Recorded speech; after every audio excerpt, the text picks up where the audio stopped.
시청자 여러분 안녕하십니까? 월간 김종민의 이화진입니다. 2월에 만나는 월간 김종민 시간이 돌아왔습니다. 네, 원님 안녕하세요. 안녕하세요. 네.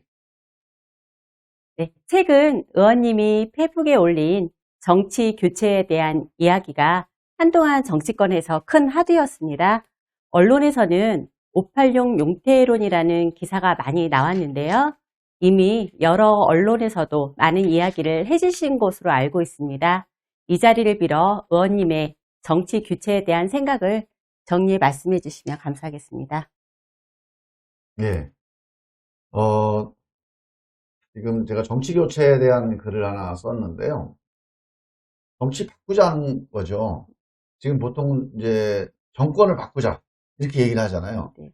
근데 제가 호소드리고 싶은 게 정권을 그동안에 많이 바꿨는데 사실 지난 30년 동안 대통령이 5년 단임제이기 때문에 5년 만에 한 번씩 사실 정권이 바뀌는 겁니다. 사실상. 근데 이렇게 정권이 바뀌어도 사실 별로 해결이 안 되는 문제들이 많아요. 예를 들면 우리 양극화 문제 더 심해지고 있잖아요. 그다음에 부동산 문제 대표적인 거죠. 네. 그다음에 교육 문제 같은 거. 그러니까 이런 민생의 어떤 근본적인 문제들이 정권이 바뀌어도 해결이 안 된다. 이 이유가 뭐냐? 정치를 바꾸지 않으면 단순히 정부만 바뀐다고 되는 게 아니다. 왜? 정치하고 이 정권하고 차이가 뭡니까? 정부라고 하는 거는 행정부, 대통령의 행정 수반이잖아요. 집행부에서 뭘 집행할 거냐? 그러면 민주공화국은 그 집행부가 집행하는 걸 누가 결정합니까? 그건 정치가 결정하는 거예요. 그래서 법을 만들고 예산을 결정해서 어떤 방향으로 가라. 이 방향을 결정하는 게 정치거든요.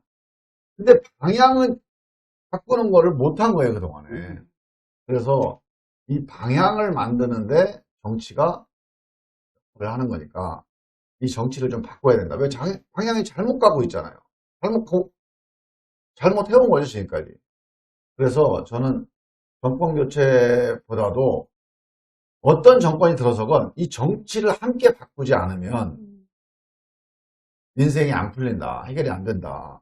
그래서 정치를 좀 바꾸자 이런 말씀을 드린 거고, 정치를 바꾸자 그랬더니 이제 많은 분들이 386 용태론 얘기를 해요. 586 용태론. 물갈이를 하자는 건데 이제 물갈이도 필요합니다. 그것도 의미는 있는데 이것도 역시 마찬가지예요. 물갈이가 우리나라가 정치인 물갈이가 선진국 중에서 엄청나게 많이 이루어진 나라. 보통 선진국들이 그 선거를 하잖아요. 선거할 때마다 정치인들이 교체되는 비율이죠. 교체율. 이게 이제 물갈이 비율이죠. 그러니까 이번에 국회의원이 300명이다. 300명 중에 새로운 얼굴이 몇 명이냐. 근데 보통 선진국이요. 한 20% 됩니다. 그러니까 300명 중 60명이 새로운 인물이에요. 우리나라는 얼마나 되는지 아세요? 우리나라는 40에서 50%예요. 그러니까 120명에서 150명이 늘 새로운 인물이에요. 평균 45%입니다. 그러니까 기본적으로 135명이나 되는 사람들이 매번 선거할 때마다 바뀌는데 물갈이는 엄청 많이 되는 거죠. 근데 물을 갈아봐야 이게 부대가, 그러니까 그릇이 옛날 그릇이니까 보통 우리가 새술은 새 부대에 담아야 된다 이런 얘기 있잖아요. 네. 그러니까 술은 새술인데 부대가 헌부대야. 그럼 어떻게 됩니까? 헌술이 되는 거예요. 그래서 이 부대를 바꿔야 된다.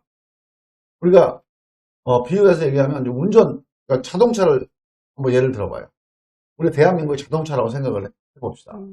이 자동차가 잘 안 가요. 문제가 있어요.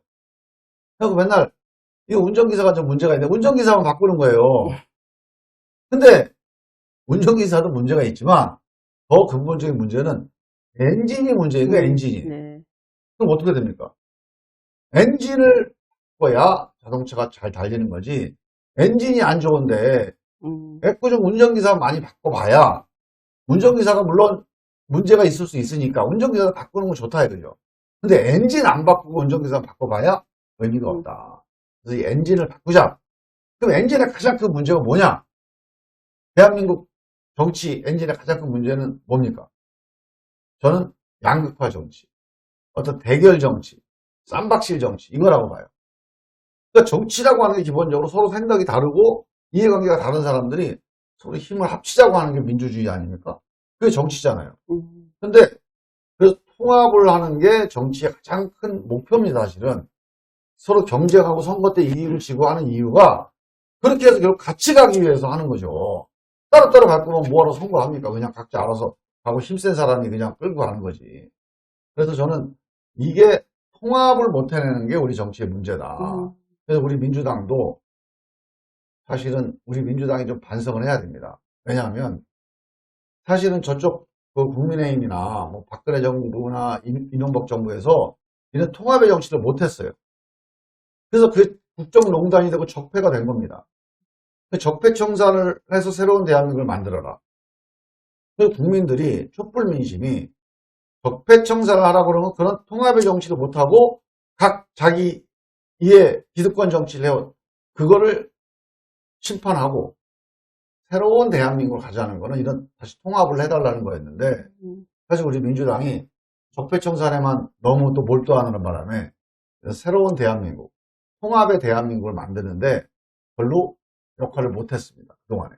그래서 여기에 대해서 우리 국민들, 특히 중간층에 있는 국민들이 이 당 저당 다 싫다 이런 분들이 있잖아요. 이런 분들이 민주당에 대해서 별로 안 좋게 생각하는 거예요. 그래서 우리가 지금 정권 교체 자꾸 그런 여론이 이제 압박이 되는 거죠. 그래서 저는 지금이라도 우리 민주당이 이런 통합의 정치를 하겠다 이렇게 얘기를 해야 돼. 이게 정치 교체 핵심이고요. 그럼 왜 민주당이 해야 되냐 그거를. 윤석열 국민의힘이 하면 좋다. 근데 안 됩니다. 왜? 지금 보세요. 윤석열 씨나 국민의힘은 지금 뭘 하겠다고 합니까 지금? 정권 교체하겠다는 거예요. 그 정권 교체가 뭐냐? 그냥 문재인 정부를 심판하겠다. 문재인 정부가 우리를 그동안에 많이 못 살게 굴었으니까 복수하겠다. 이런 보복 정치. 근데 이 보복 정치가 되면요. 또 대한민국 달라집니다. 또 분열되고 또 갈등이 생겨요. 5년 동안 또 그러면서 허송세월을 하게 돼요. 그래서 우리 민주당이 조금 부족하지만 민주당은 지난번에 우리가 적폐청산 과정에서 이러저러한 갈등이 많아지고 한 것들에 대해서 나름대로 책임감도 가지고 이러면 안 되겠다 이런 생각도 하고 있으니까 이번에 민주당에 다시 맡겨주시면 보복 정치가 아니라 이제 통합의 정치로 할 수 있다. 그런 점에서 국민의힘이나 윤석열 후보보다 우리 민주당이나 이재명 후보가 더 그 일을 잘할 수 있다. 저는 그렇게 보고요. 그걸 우리 민주당이 국민들한테 좀 호소를 드려야 된다. 그렇게 생각하는 겁니다. 네, 잘 들었습니다.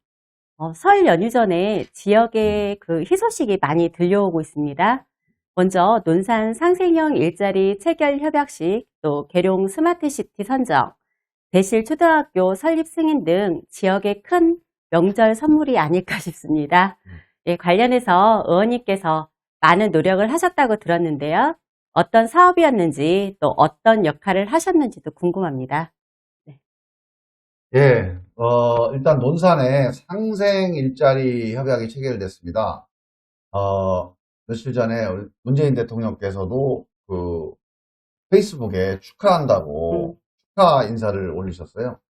이게 되게 중요한 사업입니다. 앞으로 논산 경제에 큰 의미가 있는 사업인데, 이게 이제 식품기업과 논산의 농업을 연결시키는, 우리 논산에 보면 뭐 식품기업이 큰 기업들이 많잖아요.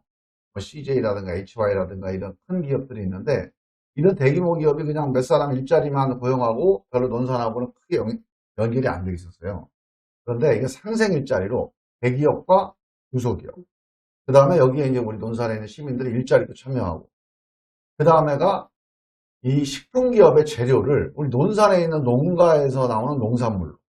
그러면, 자, 대기업, 중소기업, 그 다음에 일자리, 그 다음에 농민. 이렇게 서로 상생할 수가 있잖아요. 네. 이런 상생하는 어떤 경제 이 시스템을 만들자. 그렇게 해서 이제 시작이 된 거고요. 이게 전국에 한 10개 정도가 있습니다. 이런 상생 일자리가. 대표적인 광주에 있는 자동차 공장이에요. 예전에 있는 자동차 공장이 되게 임금이 높았잖아요. 그러니까 임금을 좀 낮추되